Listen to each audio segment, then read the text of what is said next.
Forget gurus. Forget anyone claiming to be an online business expert without going through the challenges of entrepreneurship themselves. The Real Money, Real Business podcast is here to prove the best insights in online business comes from your fellow online business builders. We dig into stories of entrepreneurs selling their business on the Empire Flippers marketplace so that you can learn how they made their business profitable, how they overcame obstacles, and what lessons they learned in their online journey. If you want to take your business and your knowledge to the next level, you've come to the right podcast. Let's get started.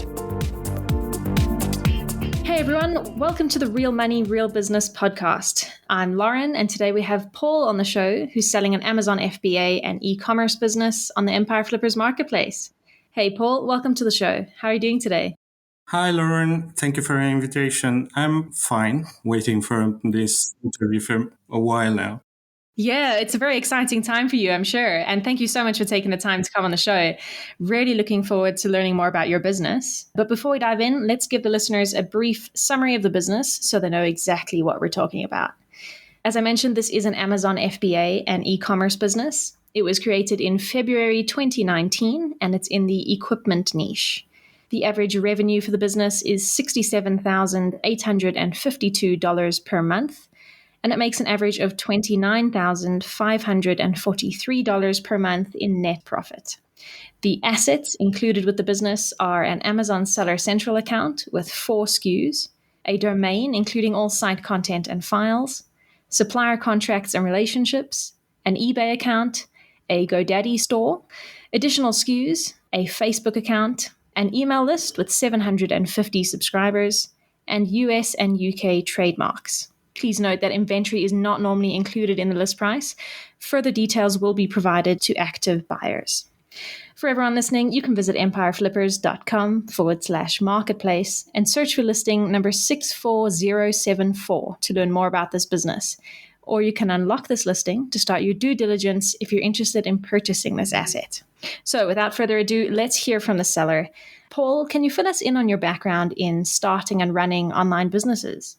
When I started thinking about Amazon like 5-6 years ago, obviously I didn't know anything about the online business, but I had experience in retail in-stores business.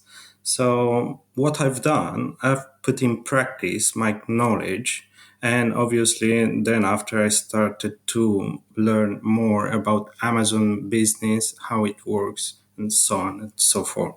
Wonderful. Yeah, I'm sure that previous experience served you well when starting this business. What drew you to Amazon specifically instead of other e-commerce platforms like Shopify or Walmart, for example?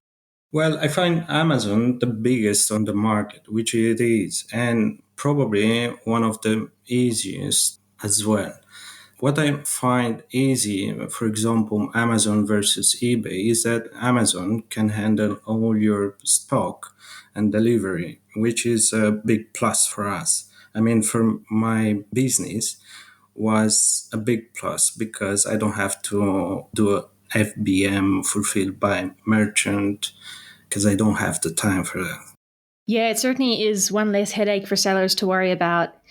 So now this business operates in the equipment niche. So what made you choose this niche and these products in particular? Well, when I first started, my products were in different category. I started selling different products just by testing it, but my first idea was just to earn some additional money on top of what were my earnings from being employed. Then after, I started to do some trainings, spend more hours on and know more about how Amazon business works. And after that, I decided to test new products in this category where after a long testing period and after a long investigation and searching about what was missing from this category and what customers were looking after, I decided to bring my own products with huge improvements made to each of them. And obviously, high quality products with big improvements have big success. And for us, it was just the beginning. Yeah, you're certainly right. The products certainly have experienced a lot of success, largely in part due to that research that you did. So after starting on Amazon FBA, you branched out onto a couple of other e-commerce platforms. Can you walk us through the various platforms that you sell on now? Well, we've got eBay, obviously, and our website as well. But our main focus was Amazon because it's the easiest way to have this online business and to be able to work from everywhere you want to without having to hire people to do this business for yourself, at least at the beginning. So eBay, it is a huge market as well, but mainly focus was to develop first business on Amazon and then after move on our website and eBay. Yeah, that strategy makes a lot of sense. Amazon certainly has a wider audience for you to appeal to. You've experienced a lot of success with this business. It certainly sounds like you've dedicated a lot of your time to it. Why have you decided to sell the business now? Well, the business had a huge growth in the last 2 years because we have other new products that we want to bring on the market, and because we feel that this brand that we created now, it deserves even more. We feel that a new buyer with a good cash flow will develop this brand within the next 2 years with our ideas. If the buyer wants to hear them, it could reach like 10, 15 times the revenue that we have at the moment. So that was one of the reasons we decided to thinking of selling the brand for a quicker expansion, seeing all the opportunities in all these subcategories that we are selling at this moment, our products. Yeah, it certainly sounds like an exciting opportunity for buyers. As you say, 10 to 15 times more growth is certainly very appealing. Looking back on your journey with the business, I'm sure there's been some ups and downs. So, what would you say was your biggest win since starting the business? The biggest win was to see our first product on Amazon live and follow it by huge interest from the customers. This was good confirmation that we've done our job well, and another confirmation that we've done the right thing by making all these upgrades on our products and by bringing on the market what was missing: quality and better products. Yeah, I'm sure. Seeing that positive audience reaction must have been both relieving and exciting. I'm sure not everything went as smoothly. What was your biggest setback or challenge with the business? The biggest challenge was to avoid remaining out of stock after we launched our first product. We had that problem with our first ASIN, and after 30 days or so, we sold all our products, and we had like 40 days out of stock period. And this happened, like it was a plus but also a minus remaining out of stock, but it was such a big hope for us that it's going to be very well starting from now.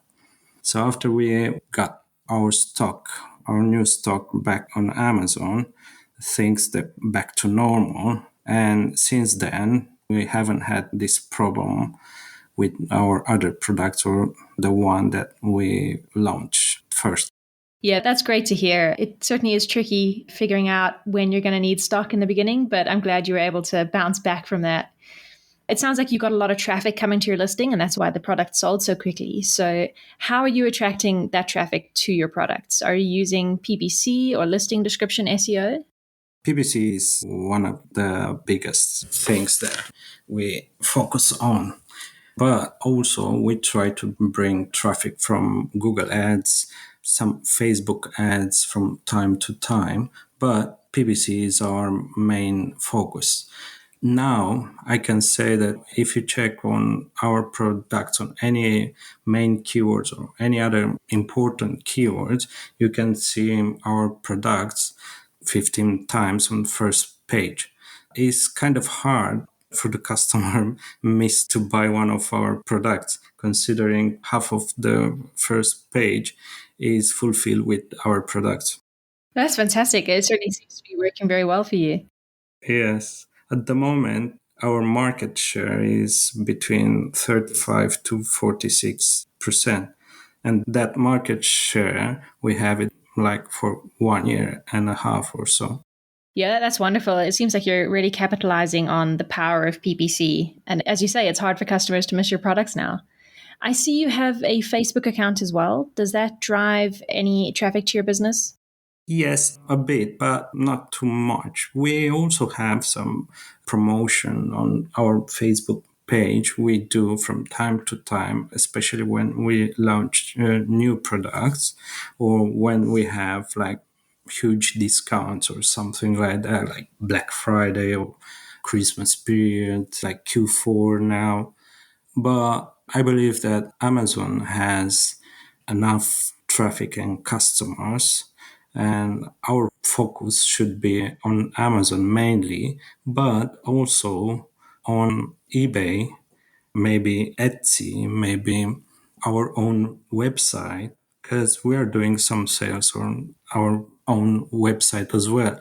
But it wasn't developed that much because we try to keep our website mainly just to make sure customers will see our products on Google when they're searching on Google search. Well, with that in mind, what do you see as the major opportunities for growth with this business? The major opportunity is to expand our products in EU and US market.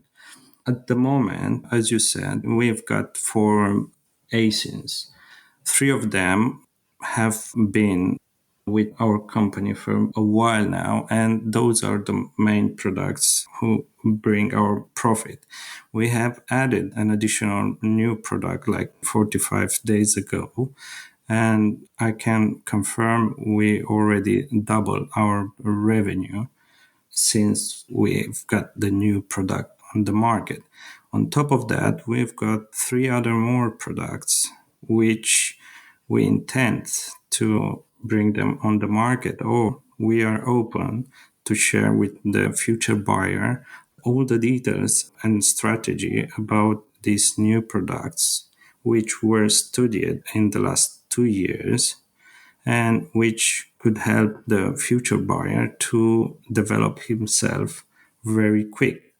But if we resume only to the products that we have now on our website and on Amazon, the future buyer, he could extend these products only in EU and US, and he could reach 7 to 8 times the revenue that the company has at the moment without bringing any other new products. But because we've seen the opportunity for expansion, obviously the future buyer, if he's going to have the right capital, would want to expand even more. I mean, this category and the other subcategories we sell and we want to expand our products range could reach 25 millions within 2 years or 15 millions within the next year, because it's going to take like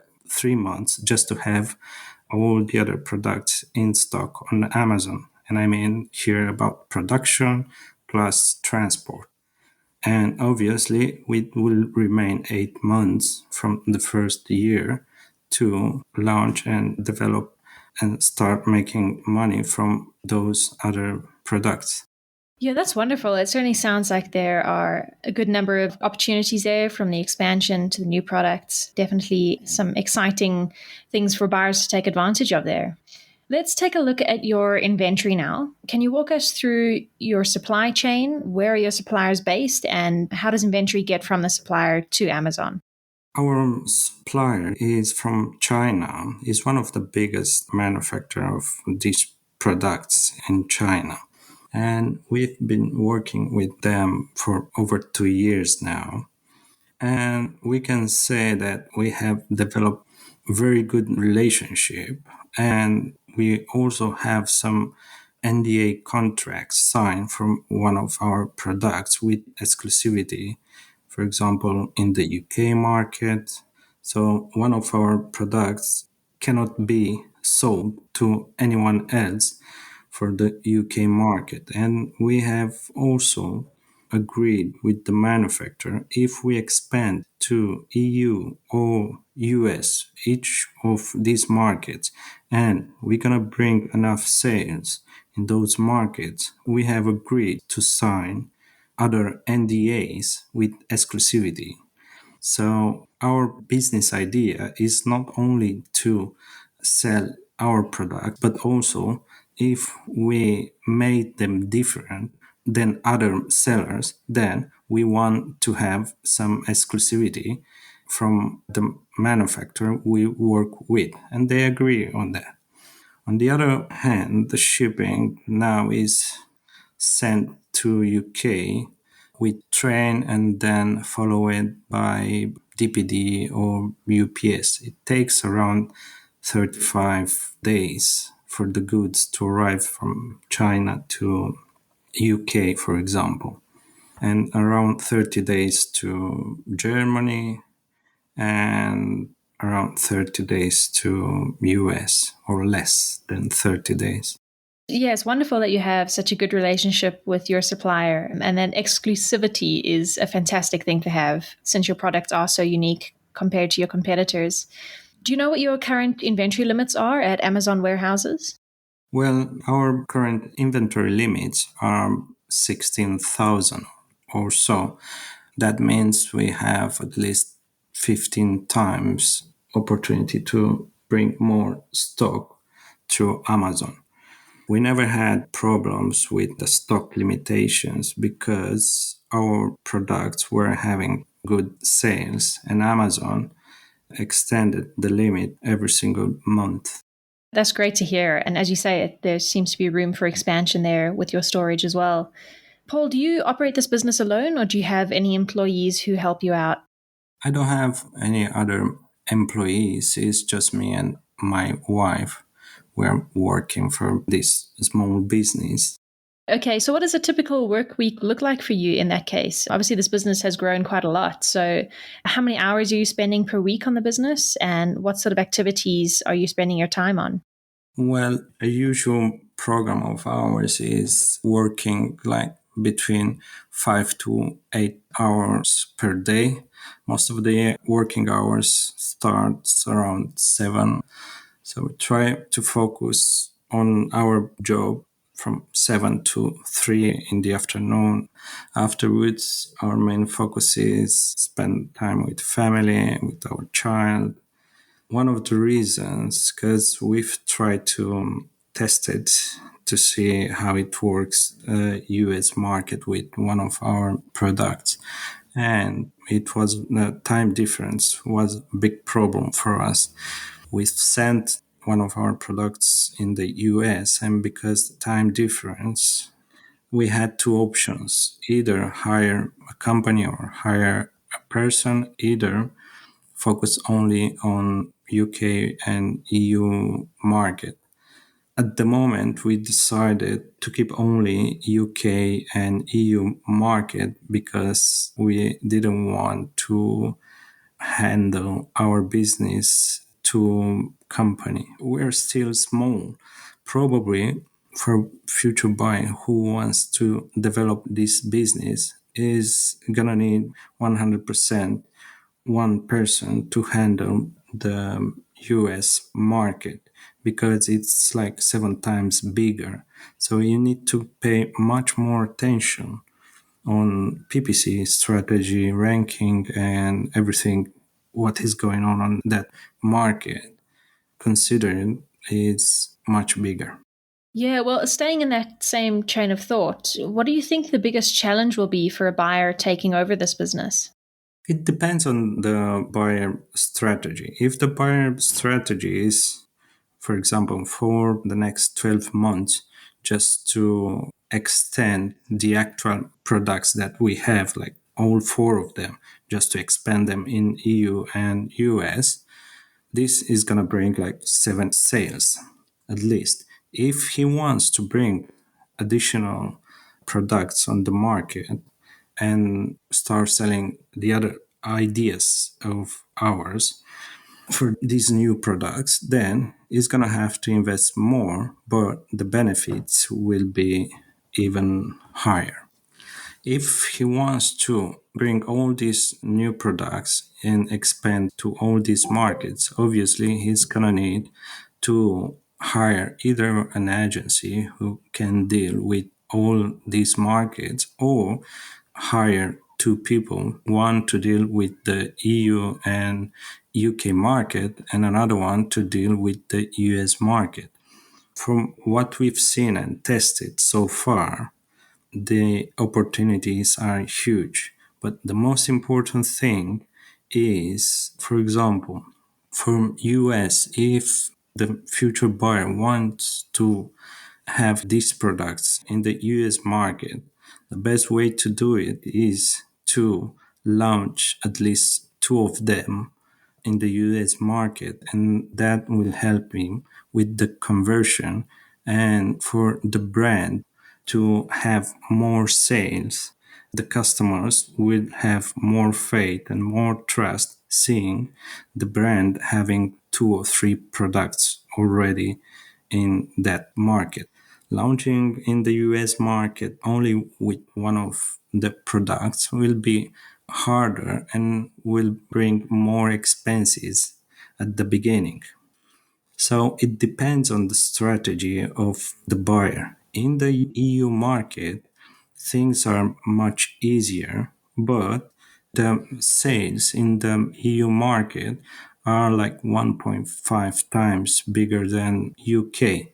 Or our products launched in the EU market have already been tested and they bring so much sales and revenue and profit, obviously. And it's going to be very easy to expand in the EU. US is going to be a challenge based on more competitivity and more traffic. Yeah, absolutely. That's very true. And some good advice there as well. It certainly sounds like you've thought of these future expansion opportunities quite a bit. So, how much support are you willing to offer the buyer to help them navigate these challenges? The buyer will have all our support for 30 days or more, and we're going to share with him all our ideas and all the tests we've done and all what is going on in all these markets, EU, UK, and US. Also, we're going to share with the future buyer the new ideas that we have for new products. New products tested with samples, with different accessories. Each of our products have been made different than our competitors. We made it better. We made better quality on each of them. We added things that competitors don't have. So if he wants to listen to our ideas and based on 2 years of following and testing all that stuff, it's absolutely fine. If he's got his own ideas, it's absolutely fine. From our side, we want for this brand to find the right buyer who has the right cash flow and who wants to grow this business as we will done it. Yeah, fantastic. I think that support will be really appreciated by the buyer. When it comes to the sale, are you open to negotiating something like an earnout? We could take in consideration that as well, but it depends. Discussions, they can take place, but what I'm expecting from the buyer is to think that at least 90% of the price will be paid and to be negotiated the difference. Yeah, certainly. That sounds fair. And would you commit to a non compete agreement? Yes, obviously, the future buyer probably won't accept to have us as a competitor in the same category. So obviously, we would agree that. Perfect. Well, Paul, that leads us to the final question of the interview. If you had to put yourself into the shoes of a buyer, why do you think your business is a business worth buying? This business has started from nothing, from zero. We've done all the hard job in the last 2 years or so. Now the future buyer will have the benefits of doing just expansions, and that's it, in different other countries. This opportunity is huge based on numbers and figures. An experienced buyer will see the opportunity very easy just by doing a simple research in the UK market and all the other markets. So the profits and the expansion will be huge if our brand will be sold to the right buyer. Yeah, 100%. There's definitely a lot of opportunities as long as the right buyer has the resources to take advantage of them. Is there anything else that you'd like to share with our audience that I might have missed? Well, at the moment, just waiting to discuss with future buyers in more detail, because obviously there are a lot of other things that can be discussed in more detail when the interested buyers will know exactly what kind of products we're selling, category, and so on and so forth. They're going to know more and they're going to be more interested, obviously, when we're going to go in more detail about our products and what we've done. Yeah, absolutely. There's certainly some exciting times ahead and some very interesting conversations to be had. Well, Paul, thank you so much for coming onto the show and giving us some more insight into you and your business. It certainly sounds like it's a wonderful asset for a potential buyer, and I appreciate you taking the time out of your day. Thank you very much for your time, Lauren. All right, everyone, thanks for listening. To learn more and see if this listing has already been sold, head over to empireflippers.com/marketplace and search for listing number 64074. If you're watching this on YouTube, click the link in the description to go straight to the listing. Once you've unlocked this listing, you'll be given everything you need to know about this business. So until next time, enjoy your digital journey.